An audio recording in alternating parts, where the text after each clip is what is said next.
కష్టాలు కన్నీళ్లు ముంచెత్తగా చేయూతనిచ్చావు నీ వంతుగా చీకటి చెలరేగితే సూర్యుడయ్యగానా మగధీరుదవరా సుఖమే తొలగించగా దేశమే తొలగించగా లోకమే గర్వించగా యువరాజులాగరారా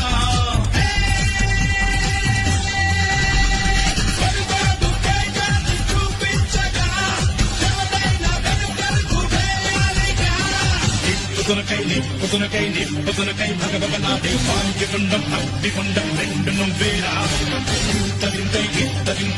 తగింతై గణగణమోగై ధర్మయుద్ధం నువ్వు సిద్ధం పడట